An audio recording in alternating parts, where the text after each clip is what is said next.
ie naleo tena zany tsika tamin'ny 26 juin 1960 mendrika an'le fahaleovantena azo be ny zavatra ataontsika ankehitriny, zavatra iainantsika ankehitriny, afaka tenenina avy hoe mahaleo tena.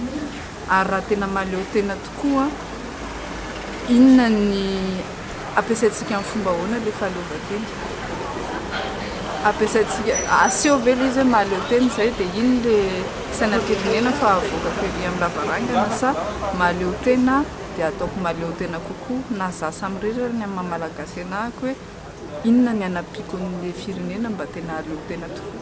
Satria le fahaleovantena nge tsy hoe ray bamba ray fa misy tokantrano anankiray, inona ny ateherany mbola iateherany amin'le inona ny mbola mahatonga anazy tsy mahaleo tena. Misy tovovavy anankiray na tovovavy anankiray gadasy izy anorina orinasa hoe izy ahoana ny fampiasana an'izay fahaleovantena izay. Ankizy mianatra any am-pianarana fatany ve hoe inona le fahaleovantena nangatahana ary inona le fahaleovantena nanany androany.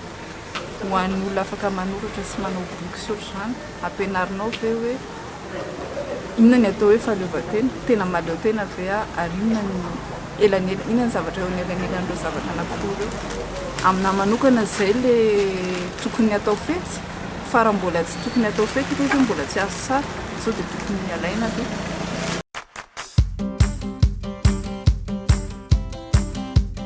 Fiainam-pirenena io na fiainan'olombelona tsirairay io na ny fahaizany taranaka ny ariana ny atao hoe fahaleovantena marina. Tsy resaka hoe fahaleovantena amin'ny fahaizantsika hoe fahaleovantena amin'ny ankapobeny fa na resaka fahaleovantena amin'ny fomba fisainana fotsiny arany. Raha voalohany indrindra aloha ny tantara, raha tsy fantatrao ny tantaranao, tsy fantatrao marina hoe inona ny tena amiko manokana hoe zay. Est-ce qu'on est vraiment... En fait, il s'agit de se poser la question de quoi on dépend aujourd'hui. Dans l'art, par exemple, fantatro misy hoe mora kokoa amin'ny olona no andeha inona re andeha tondra fianakavian'ny sprinter any nanona toin'izay andeha anandratra ny mpiray tanindrazana aminy.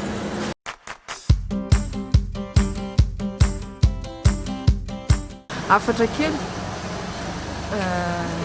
ngamba ny averiko amin'ilay expo hoe nos histoires existent, velona misy fa ataontsika inona le fiainana. Rehefa velona sy misy ianao dia ataonao iny izay fisianao zay ho anao manokana sy ho an'ny manodidina anao sy ho an'ny mpiray tanindrazana.